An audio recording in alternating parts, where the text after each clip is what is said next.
कोल्हापुरी पद्धतीने पांढरा रस्सा बनवण्यासाठी मी इथे पाव किलो चिकन घेतलेलं आहे। त्याच्यामध्ये 1 चमचा मीठ आणि 1 चमचा आलं लसणाची पेस्ट टाकून मॅरिनेट करून घेतलेलं आहे। आता आपल्याला एका भांड्यामध्ये 2 चमचे तेल टाकायचं आहे, बारीक चिरलेला कांदा टाकायचा आहे। कांदा व्यवस्थित आपल्याला तेलामध्ये परतून घ्यायचा आहे। त्यानंतर आपल्याला याच्यामध्ये मॅरिनेट केलेलं चिकन टाकायचं आहे। चिकन तेलामध्ये व्यवस्थित परतून घ्यायचं आहे। त्यानंतर त्याच्यावर ताट झाकून आपल्याला पाणी घालायचं आहे। पाणी थोडं कोमट झाले की ते पाणी आपल्याला चिकनमध्ये ओतायचं आहे आणि अशा पद्धतीने चिकन शिजवून आपल्याला स्टॉक बनवून घ्यायचा आहे। आता आपल्याला पांढरा रस्सा बनवण्यासाठी आपल्याला इथे काजू, पांढरे तीळ, कांदा, खसखस आणि हिरवी मिरची घालून पेस्ट बनवून घ्यायची आहे। आता एका भांड्यामध्ये तेल घालून त्याच्यामध्ये सर्व खडे मसाले टाकायचे आहेत। खडे मसाले व्यवस्थित भाजल्यानंतर त्याच्यामध्ये जी पेस्ट बनवून होती ती टाकायची आणि व्यवस्थित अशी तेलामध्ये भाजून घ्यायची आहे।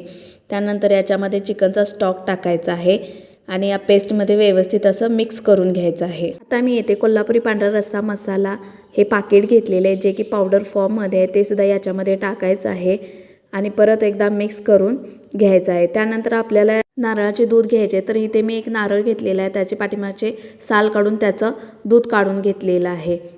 हे नारळाचे दूध आपल्याला पांढऱ्या रस्स्यामध्ये मिक्स करताना गॅस आपला एकदम मंद असावा आणि थोडे थोडे करून हे दूध आपल्याला या पांढऱ्या रस्स्यामध्ये मिक्स करून घ्यायचे आहे। तर ह्या रश्श्याला आपल्याला मंद आचेवर फक्त गरम करून घ्यायचा आहे, याला उकळी अजिबात द्यायची नाही, नाहीतर हा रस्सा फुटू शकतो। तर इथे आपला पांढरा रस्सा तयार आहे। तर ही रेसिपी तुम्हाला कशी वाटली नक्की कमेंट करून सांगा आणि लाईक, शेअर, सबस्क्राईब करायला विसरू नका।